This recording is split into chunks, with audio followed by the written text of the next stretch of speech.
إن الحمد لله نحمده ونستعينه ونستغفره ونعوذ بالله من شرور أنفسنا وسيئات أعمالنا من يهده الله فلا مضل له ومن يضلل فلا هادي له وأشهد أن لا إله إلا الله وحده لا شريك له وأشهد أن محمدا عبده ورسوله بلغ الرسالة وأدى الأمانة ونصح الأمة وجاهد في الله حق جهاده حتى تركنا على محجة بيضاء ليلها كنهارها لا يزيغ عنها إلا هالك فصلوات ربي وسلامه عليه وعلى آله وأصحابه ومن تبعهم بإحسان إلى يوم الدين ثم أما بعد فيا عباد الله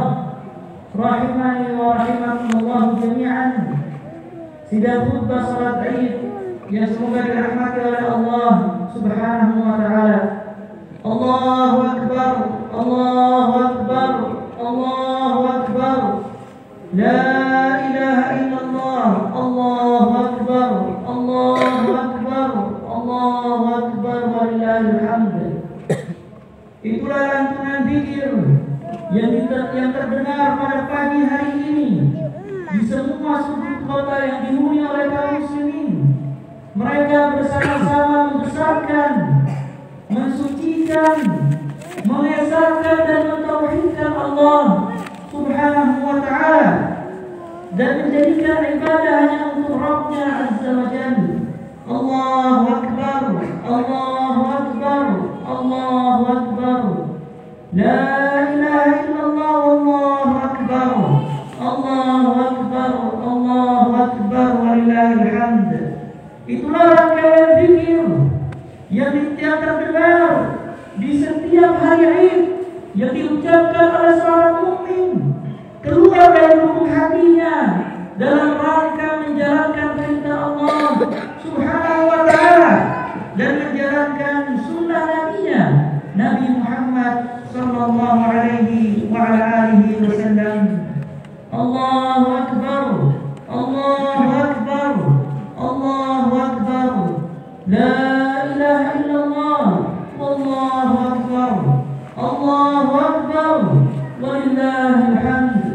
Rangkaian zikir yang menyatakan bahwasanya tiada yang paling besar dan paling agung melainkan Allah Subhanahu wa taala. Rangkaian zikir yang menjelaskan tidak ada yang suci dari semua aib dan dari semua kelemahan dan dari semua hal-hal yang tidak baik melainkan Allah Subhanahu wa taala. Rangkaian zikir yang menyatakan tiada Tuhan yang berhak disembah, tiada sekutu baginya melainkan Allah Subhanahu wa taala.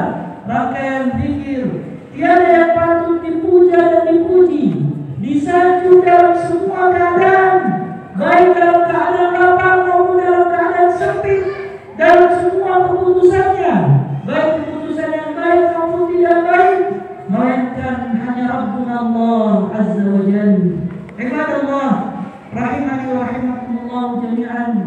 Tidak dipungkiri Idul Adha sangat erat kaitannya dengan kekasih Allah Subhanahu wa taala yang agung, yaitu bapaknya para nabi dan yang pertama kali dari kalangan para rasul yang mentauhidkan dan menjadikan suri tauladan bagi rasul-rasul yang lain yang banyak dipuji oleh Allah di dalam Al-Quran, yaitu Nabi Ibrahim alaihissalam. Ibrahim alaihissalam, wa ma adraka ma Ibrahim alaihissalam. Allah Ta'ala sangat mencintainya dan Allah Ta'ala banyak memuji Ibrahim dalam Al-Quran, dan Allah Ta'ala telah menjadikan Ibrahim alaihissalam sebagai kekasih. Allah Ta'ala berfirman, wattaqadallahu Ibrahim khalila. Sesungguhnya Ibrahim telah dijadikan oleh Allah sebagai kekasih. Kembali Allah Ta'ala memuji Ibrahim dengan sifat-sifat yang agung dan mulia. Allah Ta'ala kembali berkata, inna Ibrahim kana ummah qanitan billah hanifan menyebutkan walam yakun minal musyrikin. Sesungguhnya Ibrahim ummah, seorang suri tauladan, seorang pengajar. Bahkan sebagian ulama berkata satunya Ibrahim seperti umat, saking agungnya Ibrahim. Qanitatullah, dia sangat tunduk dan senantiasa beribadah kepada Allah. Hanifah, dia orang yang lurus mengesahkan Allah. Walam yakun minal musyrikin, dan tidak pernah menjadi orang-orang yang berbuat syirik kepada Allah. Saking agungnya Ibrahim alaihissalam, Allah Ta'ala berkata kepada Nabi SAW dalam firman-Nya untuk mengikuti jejaknya Nabi Ibrahim. Allah Ta'ala berfirman, anittabi' millata Ibrahim hanifah. Wahai Muhammad, kami wahyukan kepada engkau agar mengikuti agamanya millata Ibrahim yang sangat lurus. Pujian yang banyak ini tidak terjadi begitu saja. Di balik pujian tersebut banyak hikmah dan banyak pelajaran yang dapat dipetik dari kisah Ibrahim dan juga keluarganya. Subhanallahirrahim, Ibrahim dia berdakwah seorang diri, mengesahkan Allah seorang diri di tengah-tengah satu kaum yang menyembah bermacam-macam. Ada yang menyembah patung, ada yang menyembah perbintangan, dan yang lain-lainnya. Bahkan bapaknya Azar, seorang pemahat patung yang menyelisihi agamanya Ibrahim alaihissalam. Hingga saatnya kaumnya gerah dan marah kepada Ibrahim. Semua kaumnya bersepakat untuk membakar Ibrahim hidup-hidup. Maka setiap orang dari kaumnya menyumbangkan kayu bakar, hingga disebutkan dalam riwayat wanita-wanita yang hamil dan haid bernazar ingin keluar dari rumahnya untuk menyumbangkan kayu bakar untuk membakar Ibrahim alaihissalam. Maka terjadilah kobaran api yang sangat besar, hingga disebutkan apabila seekor burung melewati api itu dia akan terbakar hangus. Maka kaumnya mengikat Ibrahim, kemudian melemparkannya ke dalam kobaran api yang sangat besar tadi. Kaya subhanallah, di tengah-tengah udara Allah Ta'ala mengutus malaikat, dan malaikat itu berkata, ya Ibrahim, ana al-malak, wahai Ibrahim, aku malaikat diutus oleh Allah untuk membantumu. Saking kuatnya akidah Ibrahim, saking kuatnya imannya Ibrahim, maka Ibrahim alaihissalam berkata, fa'amma anta fala, kalau bantuan kepada engkau, maka aku tidak akan menerima. Subhanallah, malaikat dari langit diutus oleh Allah untuk memberikan bantuan kepada Ibrahim, ditolak oleh Ibrahim alaihissalam. Dalam riwayat Ibrahim berkata, ya Rabbi, anta fis sama wahdak wa ana fil ardi wahdi. Wahai Rabbku, engkau di langit satu-satunya yang disembah, dan aku di atas muka bumi satu-satunya yang mengesahkan Allah.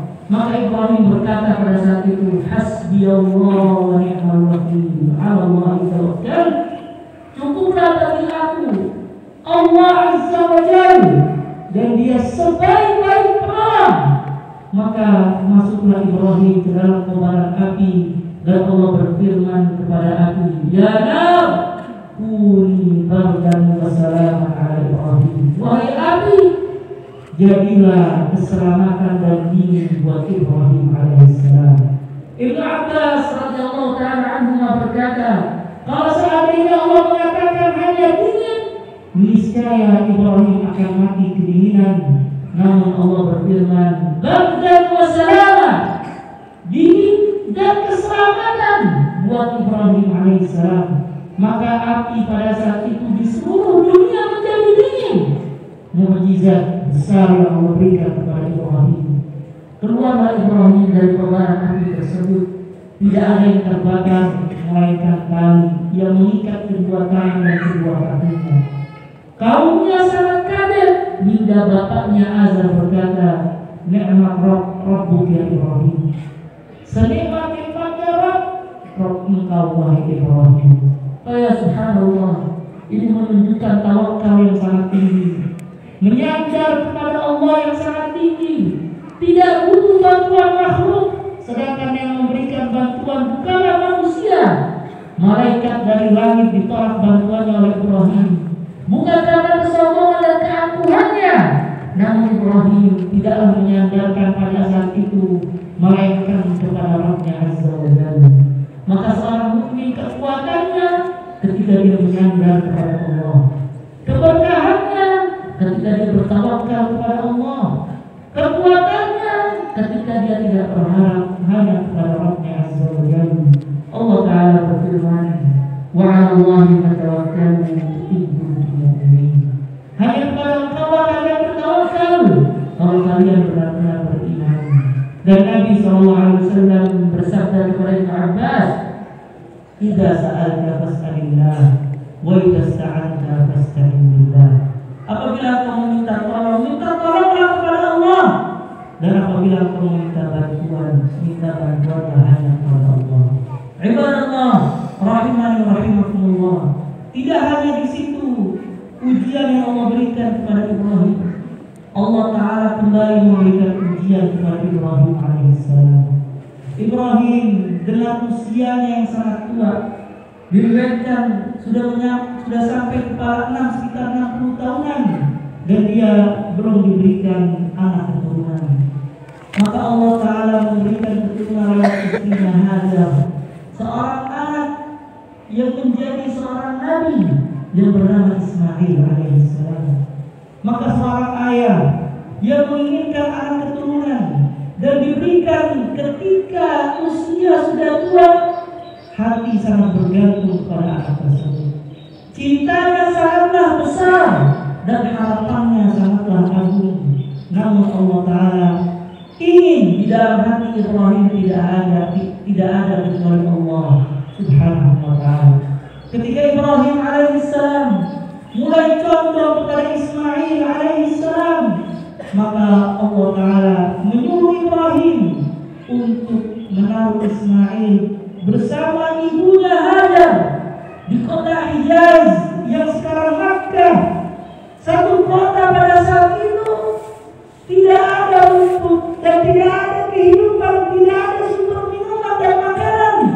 Namun Ibrahim sangat cintanya dia kepada Allah, membawa Hajar dengan anaknya yang masih balita Ismail ke tanah Hijaz, kemudian meletakkannya di tanah Hijaz. Dan Ibrahim saking tidak kuatnya, dia meninggalkannya dengan menaruh beberapa bekal makanan tanpa mengucapkan apa-apa. Maka Hajar alaihissalam ketika mengetahui ditinggal di tanah yang tandus, dia menghampiri Ibrahim alaihissalam, memegang baju suaminya Ibrahim alaihissalam, lantas berkata, ya Ibrahim, wahai Ibrahim, apakah kau akan meninggalkan kami di sini yang tidak ada makanan dan minuman? Maka Ibrahim alaihissalam tak kuasa untuk menjawab, meninggalkan Hajar seorang ibu. Hajar menghampirinya kembali dan berkata, ya Ibrahim, wahai Ibrahim, apakah engkau akan meninggalkan kita di sini? Tidak ada makanan dan minuman. Maka Ibrahim tidak kuasa untuk menjawabnya. Kembali dikejar oleh Hajar, dan Hajar tahu kalau itulah bukan keinginan Ibrahim. Maka Hajar mengganti pertanyaannya dan berkata, ya Ibrahim, Allah amarta bihadza? Apakah Allah yang menyuruh engkau untuk berbuat ini? Ibrahim menganggukkan kepalanya mengisyaratkan dia. Maka Hajar berkata, idzan Allah la yudhilluna. Kalau begitu Allah tidak akan menyia-nyiakan kita. Maka Ibrahim meninggalkannya, berdoa kepada Allah agar Allah Ta'ala tidak menjadikan keluarganya sia-sia dan dijadikan dia sebagai orang yang menjaga salat. Maka terjadilah tragedi, berjalan ke Bukit Safa dan Marwah hingga keluar air Zam-Zam, air yang hingga sekarang masih kita rasakan keberkahannya dan sebab sebagai syifa. Ibadallah subhanallah, Ibrahim alaihissalam bukan hanya seorang bapak yang baik, namun hanya istri yang salehah dan dia panutan keluarga yang sangat baik. Seorang ayah yang taat kepada Allah untuk menjalankan perintahnya. Seorang istri yang siap menerima keputusan Allah Subhanahu wa taala. Maka Allah Ta'ala menjadikan keluarganya keluarga yang penuh kebaikan dan keberkahan. Terlihat kebaikannya ketika Ismail alaihissalam menanjak dewasa. Subhanallah, Ismail ketika dewasa, Ibrahim alaihissalam meninggalkannya dia ketika balita dan berjumpa kembali ketika dewasa. Sepatutnya seorang ayah ketika mendapatkan anaknya menjadi anak yang dewasa, dia akan berharap anaknya itu menjadi tulang punggung yang membantu dakwahnya dan menopang dirinya.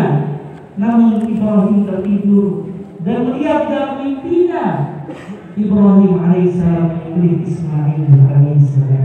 Maka Allah memuji kembali Ibrahim dengan menyembelih Ismail. Maka Ibrahim berkata, Inni ara fil manam anni adbahuk fanzur madza tara. Wahai anakku, aku melihat dalam tidurku, aku menyembelihmu. Fanzur madza tara, maka lihatlah bagaimana pendapatmu. Subhanallah, Ismail dengan kekuatan akidahnya dan keyakinannya kepada Rabbnya, dia tidak berkata kenapa Allah memujinya, kenapa Allah memerintahkan itu, tapi dia menguatkan hati bapaknya Ibrahim dan rela dengan keputusan Allah. Dia berkata, ya abati anna tu'mar satajiduni insyaallah as-sabirin. Wahai bapakku, kerjakanlah apa yang Allah perintahkan kepadamu, niscaya engkau akan melihatku termasuk orang-orang yang sabar. Maka Ibrahim menaruh Ismail di atas tanah dan boloknya sudah siap untuk menyembelih. Saking tidak kuatnya Ibrahim memalingkan wajahnya, maka Allah Ta'ala mengatakan, wahai Ibrahim, qad sadaqta ru'ya, kau telah melaksanakan mimpimu. Maka Allah menggantikannya dengan seekor kambing. Itulah syariat kurban yang Allah berikan dari kisah tersebut. Ibadallah rahimani wa rahimakumullah. Maka Ibrahim adalah bapak yang kuat akidahnya kepada Allah. Hajar seorang istri yang salehah menerima keputusan Allah, dan Ismail seorang anak yang memperkuat iman bapaknya untuk menjalankan perintah Allah. Maka keluarga Ibrahim merupakan keluarga yang sangat agung. Oleh karena itu Allah berfirman, wa ja'alna min dzurriyyatihi man nubuwwatan wal kitab. Aku jadikan dari anak keturunan Ibrahim nabi yang banyak dan juga kitab-kitab yang banyak, sampai keluar dari anak keturunan Ismail sebaik-baik nabi, yaitu Nabi Muhammad sallallahu alaihi wasallam. Maka ya Allah, apabila seseorang ingin mendapatkan kebaikan dalam hidup, kuatkanlah imannya kepada Allah. Senantiasa bertawakal kepada Allah Subhanahu wa taala. Didiklah istri yang benar menjadi istri yang saleh, dan jadikanlah anak-anak keturunannya anak-anak keturunan yang baik, yang membantu dia ketika dia hidup. Dia mendapatkan baktinya ketika dia tua, dan dia merasakan nikmatnya ketika dengan doa anaknya ketika dia telah tiada. Ada satu doa yang senantiasa kita baca, Rabbana hab lana min azwajina wa dzurriyyatina qurrata a'yun waj'alna lil muttaqina imama. Wahai Rabb kami, jadikanlah dari istri-istri kami dan anak-anak kami qurrata a'yun, penyejuk mata. Kita minta amalan pertama istri, karena istri dia madrasah sekolah. Ismail bisa menjadi anak yang baik karena ibunya haja.